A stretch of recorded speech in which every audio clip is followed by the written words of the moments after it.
पिछले साल जो तो BBC पंजाबी ने लाहौर डायरी शुरू की थी तो मैनू पता नहीं सी कि लाहौर विच किन्ने को खजाने मौजूद हैं, लेकिन पहला सीजन तो एक शुरुआत सी।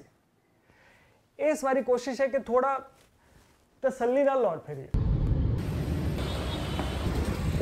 इत्थे दे खाबे खाइए, इत्थे दे लोकां नाल मिलिए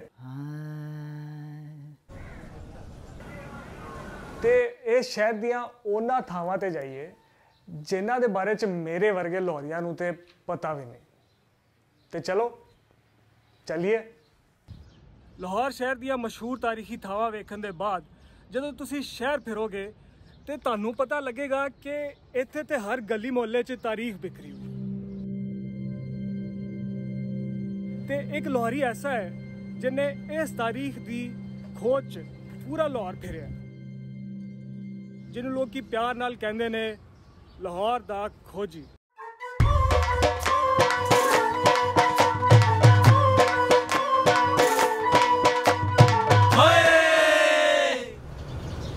हर पासे किसी ना किसी पासे भी जाओ तो कोई पुराना नाम तुहानूं बुला रहा होंदा है, किते कोई प्लेट लगी तुहानूं हिंदी दी बुला रही होंदी कि मैं एक तारीख का हिस्सा वां। होर कुछ नहीं तो तुहानूं छोटी टी दी बनी हुई एक कंध ही तुहानूं बुला रही होएगी कि आओ मेरे अंदर नूं पढ़ो कि मैं की सी।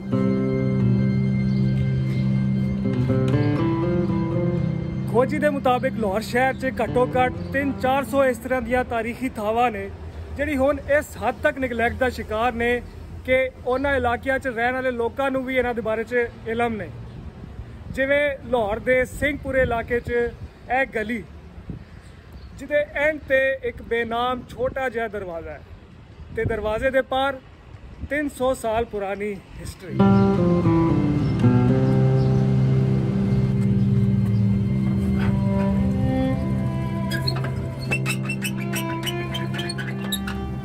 ये मकबरा जानी खान है, ये लाहौर के मशहूर नवाबों विचों मशहूर सन नवाब जानी खान।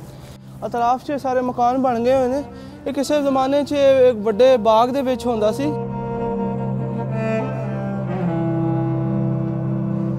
नवाब जानी खान का ताल्लुक जिहड़ा है वो आखिरी मुगल जमाने नाल 1730 के वेले जदों इत्थे नवाब जकरिया खान गवर्नर पंजाब सी। तारीख लाहौर कन्हैया लाल की जी किताब है वो मैं 2007 के पहली बारी पढ़ी सी। तो उदों फिर ये बारे मैं पढ़ के तो इत्थे मैं साइकिल के उत्ते लभदा होया इत्थे पहुँचिया सी। तो ये बिल्कुल घरां दे विच सी ते इन्ना पता नहीं सी चलदा। तो बिल्कुल मकबरे के नाल जिहड़ा बाज़ार चल रहा, बाज़ार की तरफों इहदा मैनूं गुंबद नज़र आया सी। तो तद फिर मैं दीवार टप के दे अंदर आया सी ते बिल्डिंग देखी सी।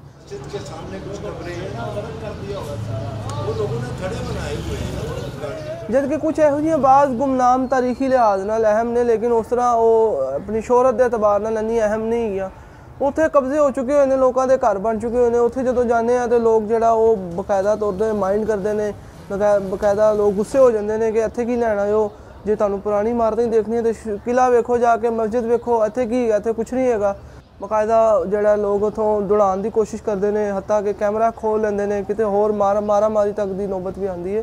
फिजान नाल पहली बारी मेरी मुलाकात हुई सी कि 2014 अक्टूबर के अंदर जदों मैं पाकिस्तान पहली बारी आया सीगा और उसका आउटपुट जिहड़ा सीगा कि जिहड़ी पहली किताब मेरी लॉस्ट हेरिटेज सिख लेगेसी इन पाकिस्तान जिहदे 36 शहर ते पिंड मैं डॉक्यूमेंट कीते ने लेगेसी दा मैं लाहौर दे अंदर सिख विरासत दी जिहड़ी अंश नूं फोकस करना चाहता सी। पहली किताब अंदर लाहौर दा इलाका उन्हें मैंने दिखाया सीगा 4-5 दिनों के अंदर ਉਹਦੇ ਚ ਉਹ ਚੀਜ਼ਾਂ ਦੇਖਣ ਨੂੰ ਮਿਲੀਆਂ। ਪਹਿਲੇ ਉੱਥੋਂ ਮੈਨੂੰ ਐਕਸਪੀਰੀਅੰਸ ਹੋਇਆ ਕਿ ਇਸ ਬੰਦੇ ਨੇ ਤਾਰੀਖ ਪੜ੍ਹੀ ਹੋਈ ਹੈ।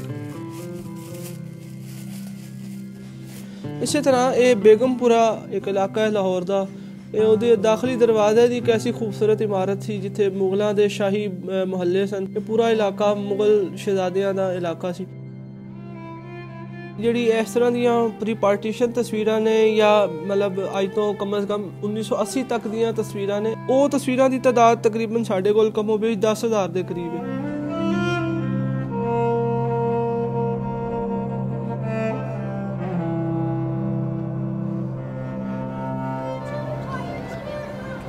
ਜੀ ਤਾਰੀਖੀ ਲਾਹੌਰ ਤੋਂ ਅੰਮ੍ਰਿਤਸਰ ਜਾਣ ਵਾਲੀ ਰੇਲਵੇ ਲਾਈਨ ਹੈ ਤੇ ਜਿਹੜੀਆਂ ਉਹ ਤਾਰੀਖ 'ਚ ਪੜ੍ਹਨੇ ਅਸੀਂ ਕਿ ਲੁੱਟੀ ਕੱਟੀ ਟ੍ਰੇਨਾਂ ਜਿਹੜੀਆਂ ਸਨ ਉਹ ਐਸੇ ਹੀ ਟਰੈਕ ਤੋਂ ਪਾਕਿਸਤਾਨ ਆਉਂਦੀਆਂ ਸਨ ਤੇ ਮੁਗਲਪੁਰੇ ਦਾ ਜਿਹੜਾ ਰੇਲਵੇ ਸਟੇਸ਼ਨ ਹੈ ਇੱਥੇ ਉਹ ਟ੍ਰੇਨ ਰੁਕਦੀ ਸੀ ਤੇ ਜਿਹੜੇ ਜ਼ਿੰਦਾ ਮੁਹਾਜਰ ਹੁੰਦੇ ਸਨ ਉਹਨਾਂ ਨੂੰ ਇੱਥੋਂ ਕੱਢ ਲਿੱਤਾ ਜਾਂਦਾ ਸੀ ਤੇ ਉਹ ਵਾਲਟਨ ਸਟੇਸ਼ਨ ਭੇਜ ਦਿੱਤਾ ਜਾਂਦਾ ਸੀ ਜਿੱਥੇ ਕੈਂਪ ਲੱਗਾ ਹੋਇਆ ਸੀ ਤੇ ਜਿਹੜੀ ਡੈੱਡ ਬੋਡੀਜ਼ ਹੁੰਦੀਆਂ ਸਨ ਉਹ ਉਸੇ ਤਰ੍ਹਾਂ ਵੱਡੇ ਸਟੇਸ਼ਨ ਸਿਟੀ ਸਟੇਸ਼ਨ ਭੇਜ ਦਿੱਤੀਆਂ ਜਾਂਦੀਆਂ ਸੀ ਜਿੱਥੇ ਬਾਅਦ 'ਚ ਇਜਤਮਾਹੀ ਤੌਰ 'ਤੇ ਉਹਨਾਂ ਨੂੰ ਦਫਨਾਇਆ ਜਾਂਦਾ ਸੀ।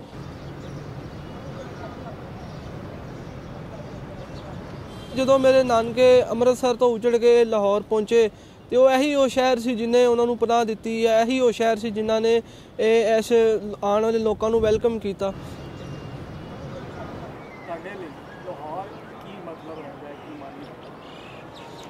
ਅਗਰ ਆਸਾਨ ਜੇ ਲਫ਼ਜ਼ਾਂ 'ਚ ਗੱਲ ਕੀਤੀ ਜਾਵੇ ਤੇ ਲਾਹੌਰ ਇੱਕ ਇਸ਼ਕ ਹੈਗਾ ਤੇ ਇਸ਼ਕ ਦੇ ਪਿੱਛੇ ਬੰਦਾ ਪਾਗਲ ਹੀ ਹੋਇਆ ਰਹਿੰਦਾ। ਅਸੀਂ ਪਾਗਲ ਹੀ ਕਹਿੰਦੇ ਨੇ ਲੋਕ ਜਿਹੜੇ ਨਾ ਦਿਨ ਵੇਖਦੇ ਨਾ ਰਾਤ ਵੇਖਦੇ ਨੇ, ਬਸ ਹਰ ਵਕਤ ਲਾਹੌਰ ਹੀ ਲਾਹੌਰ ਕਰਦੇ ਰਹਿੰਦੇ ਨੇ।